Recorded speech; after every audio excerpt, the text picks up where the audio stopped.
Hey YouTube, Murray Mayhem here. Going to be kind of a quick video as to what all's going on. I want to show you what we are working on today. My turkey frying pot. Got a hole in it. How about that? That's the one I was telling you about when I did the how to fry turkey video. And I got this tip from Joe Blow. And I wanted to kind of do the video around that. I had a couple of good responses. And you can get some aluminum alloy rods and seal it up, which I can order, but it would take me a few days. I did not have them. Or you can do some rivets, which I did have. I have drilled this hole out to 1/8. Got my rivet, got it set inside. That is my 12-pound turkey fryer, my pan. It's a good one. If I only had it for 3 years, and then that little hole popped in the bottom of it for some reason. I don't know why.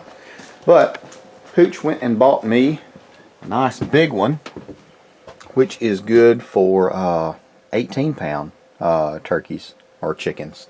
So we are set. In any case, I've got 3 different pots now that I use, depending on what we do. If we're doing some kind of Creole fry or boil. So, but I wanted to try this. We're going to fill it up with water. We're going to see how it does. It's a great idea. Like I said, this tip came from Joe Blow. And we're going to put a rivet in there, see how it does. So I'll set this thing up on tripod. Now, I will go ahead and tell you one of the things I do after I drain all the oil out of my fryer. Well, how do you get it clean? You got like an inch of crud and sediment all left in there. What I do to clean mine, I find a fire ant bed, and I take this guy, kick the fire ant bed around a little bit, turn it upside down, and let them eat. And you can see they have eaten all the crust and the crud out of that. So now this is something I can wash up, and it's just something I kind of noticed, and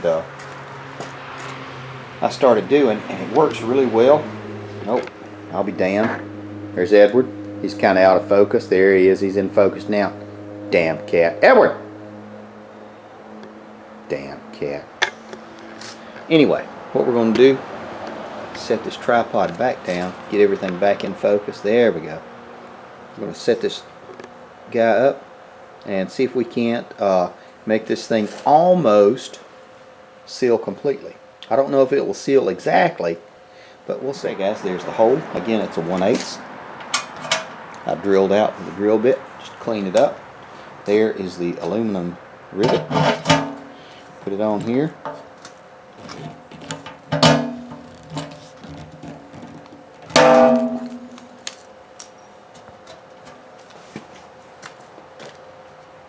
How about that? Now, of course, the proof is in the pudding, so I guess we need to put some type of liquid in there and see how much of a flow we have. Now, mind you, after we set it up and do the first immersion of a turkey, it's going to get a lot of sediment, so it's going to have a lot of debris that will plug up any hole. How about that? These are 20 bucks for aluminum and 50 bucks for stainless here in Alabama. So, more to come. Okay, guys, now we are on the test, and if you look down into the water, let me get this camera settled and situated. If you look down into the water, you can see there is the rivet at the bottom, and then I'm just going to turn you around sideways. Nothing leaks. How about that? Now I know you're going to say, well, okay, that's great. Well, how about as it loosens up as you heat it? Well, it's all aluminum, so it should expand, and if it does drip occasionally, I just plain don't care, because that saved me 20 bucks. If this is the only thing that I had to cook out of to boil water, or forget frying turkeys, to boil water, to wash, boil water to clean clothes. This is what I needed. Cheap fix. So how about that? Pretty freaking good tip. You can either use some of the aluminum rods to seal it up, which would be more of a permanent fix. And I see that you could do this over the life of the pot, I guess. I don't know what a pot's life is, but this is fixed, done and done, no leaks. And you say, well, what do you have to do it again? Well, there's 120 rivets in the pack, so we're good. I imagine my grandchildren can throw this pot away. How about that? Really freaking works. Thank you, Joe Blow. I really appreciate it. Thank you for the tip, and thank you for everybody else who commented and sent in tips on how to plug a hole.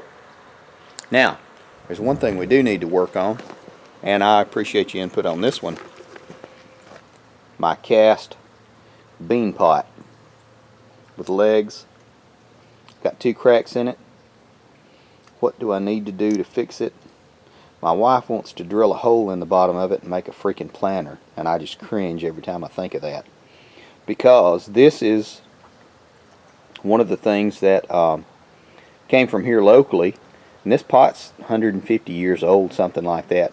So when, and this is what I was told, when the Indians would come by to trade in this area, they would fix a pot of beans and meat and throw it all in there, and then they would sit around and eat and talk and trade. And this, I got this from a lady who lived out here all her life, and her family and her grandparents had lived out here. And I cut her grass for her one day because nobody would cut her grass. It was knee high, and she couldn't pay me, but she gave me this freaking pot, and I thought, well, that's a good damn trade. But it's cracked, of course, and this is something that somebody's added over the time. But I'll come out here and pour it out and clean it, but I want to get that sealed up because I want it to function. So let me know thoughts, comments, ideas, and thanks for watching, guys. Thanks for subscribing. I love the pot fix. Y'all gonna make some mayhem.